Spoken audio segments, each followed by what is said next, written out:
Good evening and welcome back to my channel, CPTSD and Spirituality.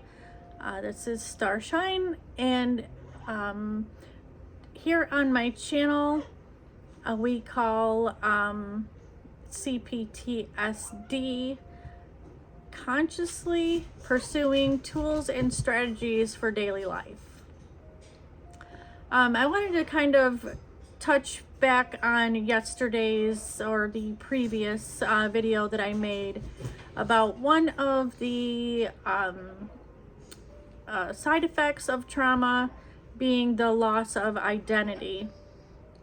I got to thinking more about when I finally found a path to what I believe is my true identity, and that was through astrology. I took a course in astrology out of curiosity, but the more I delved into astrology and then was able to pull up my birth chart, my time of birth, and all of that, reading through the meanings and understanding my birth chart, my star chart, planetary chart, whatever you want to call it, it's a mixture of everything. I then really started to be like, oh yeah, this feels like me. This the deep down underneath it all,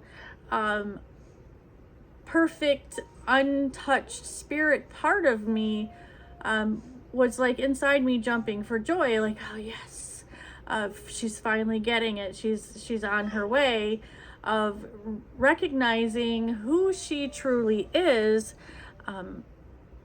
underneath the trauma.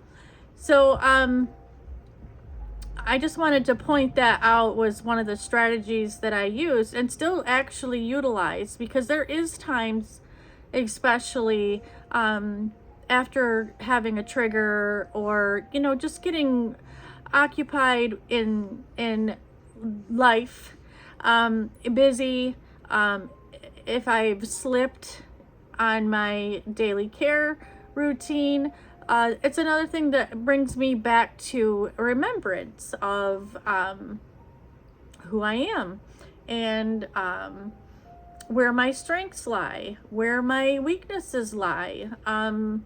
It helps me gauge even some of my emotions and thoughts, and then I can remember, because one of the things that is another side effect of the CPTSD diagnosis is memory loss, especially when you are under stress or duress, or just have been too busy and you're slacking on your self-care.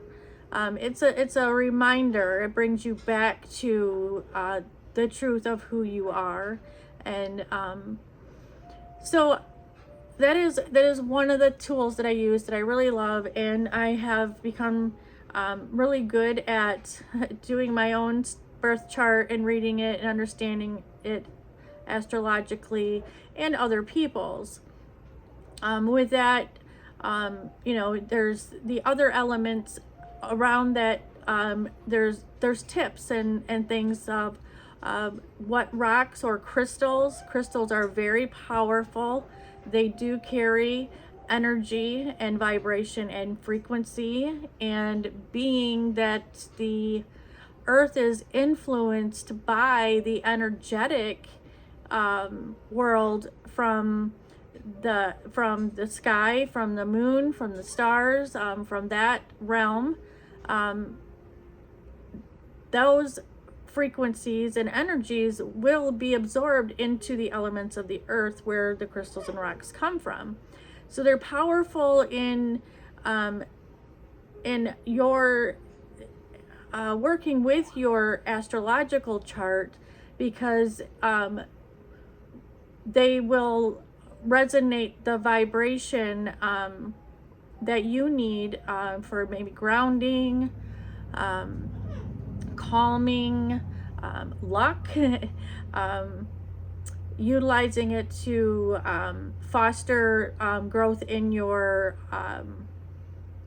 intuition, protection from energies that are not serving your highest and greatest good. So that's a really a powerful tool and strategy to use, and having the ability to read that. And I think one of the most, why it's one of my favorite modalities is because it's ancient. It goes back way before man decided to get in there and change things up. You know, it's a tool that has been used for millennia. If you follow and study the astrology, you know, even back before like military uses, before they had like these algorithms and stuff like that, they would utilize astrological equations from somebody's birth chart or birth date, and they would figure out where to utilize them on a war game. Shouldn't call it a game, but a war plan, a war plan. So like Aries would be at the front line of a battle because they were headstrong, head first, fearless. They would just go right in there for what they believed in or had passion for. So if they believed highly in their country, their cause, those were the people that were further back. And then, you know, going through the different astrological signs that would figure out, you know, who's the strategic ones to do the planning, who's the intuitive ones, and where they needed to be and in what strategy to use in order to potentially win the battle. So before organized religion came along and kind of squashed that or tried to hide that strategy from people, it was a big tool in many different strategies in life in ancient times. And then it, you know, became more of a folklore type thingy. But those who have a love for the ancient knowledge and wisdom and techniques and strategies have still kept it alive today, and they, you know, are passing it on and teaching it. Another thing too that I liked to do to help my intuition, because with the CPTSD, and one of its side effects is the lack of trust even in yourself.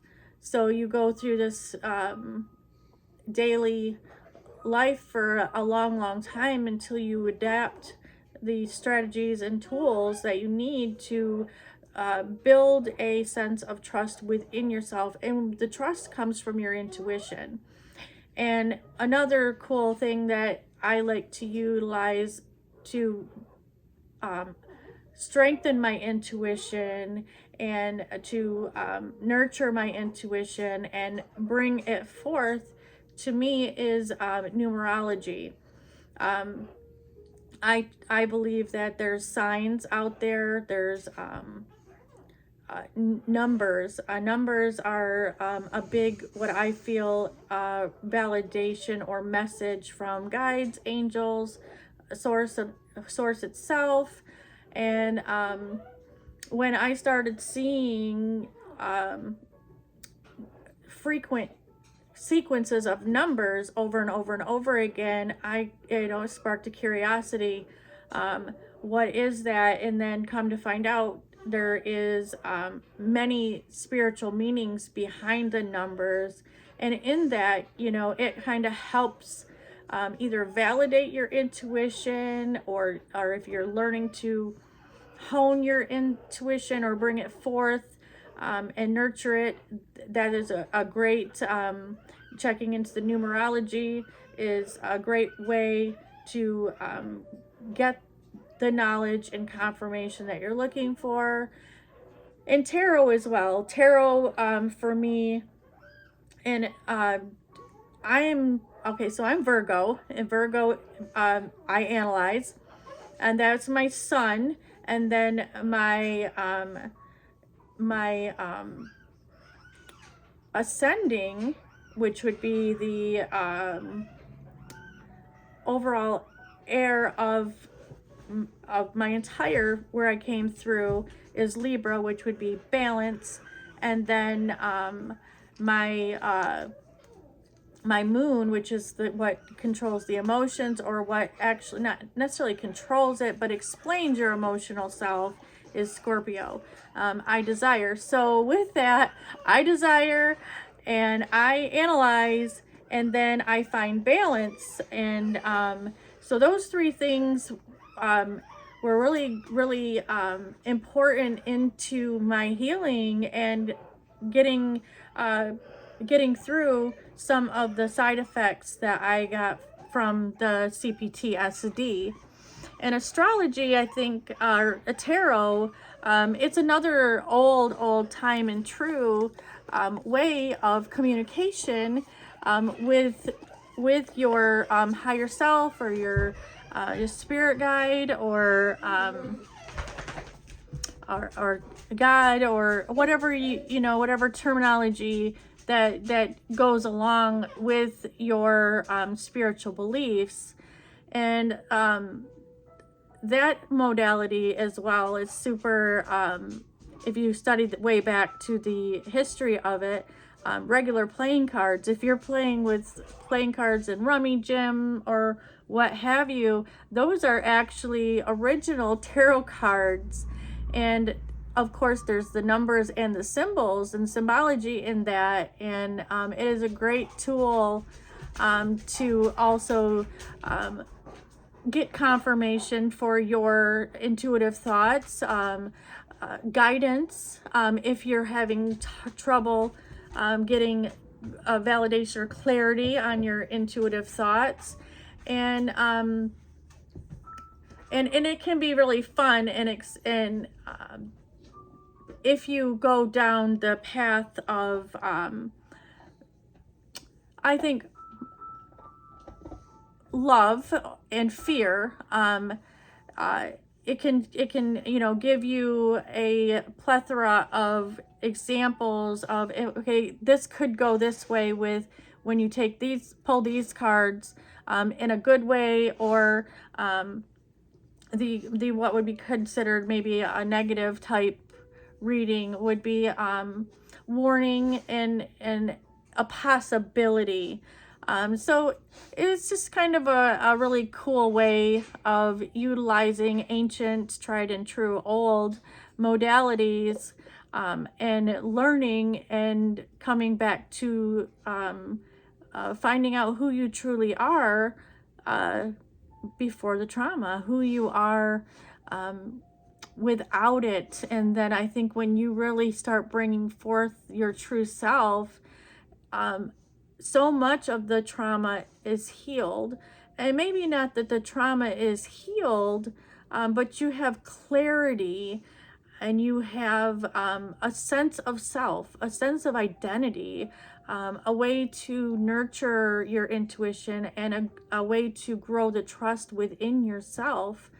And it's been a very important tool for me, because I can also utilize those modalities, and I can help validate how I feel, or if I trust other people, and or even if I'm compatible. Because sometimes with CPTSD, and then somebody that is fiery and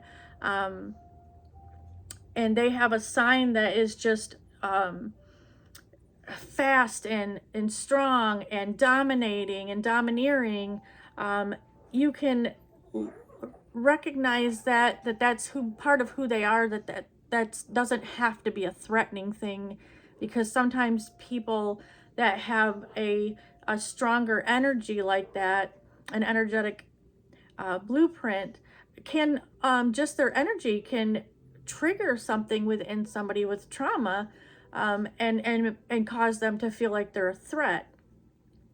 And so it's another way to help you find ways to understand the world around you. So that's just what I want to touch base on today. Thank you for joining me on this journey, and I look forward to seeing you again and talking more about the different tools and strategies. And if you are here for the journey, please like, subscribe, and share. Have a great night.